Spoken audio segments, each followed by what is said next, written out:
গেছি পরীক্ষা নিরীক্ষা করে এখন এই সরকারকে বলতে চাই যে সংস্কার করে যাচ্ছেন এটা এখনো দেশের লোক দেখে নাই। আর যেটা দৃশ্যমান সংস্কার হতে পারে সেটা অবিলম্বে শুরু করেন। সেটা হলো এই সচিবালয়ের ভিতরে যারা আপনাদের সংস্কারের কাজকে বাধা দেবে, বিপদগামী করবে, সেই সমস্ত সচিবরা এখনো সচিবালয়ের ভিতরে বসা আছে, তাদেরকে সরানোর ব্যবস্থা করেন। প্রশাসনের প্রতিটি রন্ধ্রে রন্ধ্রে আজকে ওই যে ডিএনএ টেস্ট করে যাতে চাকরি দেওয়া হয়েছিল, আপনাদের মনে আছে?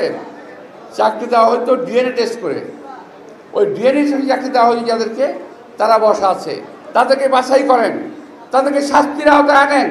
তারা এত বছর চাকরি করে আজও চাকরিতে আছে, এখনও সচিবালয়ে বসা আছে।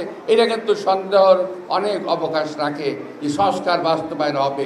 গত 2 দিনের ঘটনা যদি আমরা অ্যানালিসিস করি, এর থেকে বহু কিছু কিন্তু বেরিয়ে আসবে। বিষয়টা খুব সহজ না। আমরা কথা বললেই একদল লোক দেশে রাগ করেন, একদল লোক বিদেশে বসে রাগ করেন। বলেন আমি কয়েক জায়গায় কথা বলেছিলাম, সেই কথা আমি এখন স্ট্যান্ড করি যে আমার কথা বলার 7 দিন পরে গতকাল পরশু কয়েকদিন আমাদের কয়েকটা রাজনৈতিক দলের মতামত জমা হয়েছে। ওই যে সংবিধান সংশোধনের সংস্কারের মতামত জমা হয়েছে। আমি একটু জানতে চাই আমি কি ভুল বলেছিলাম। কেউ তো একমত হয় নাই, সবাই দ্বিমত পোষণ করেছে কম বেশি। তার 5 তারিখ পর্যন্ত আমাদের এই পরিস্থিতি ছিল।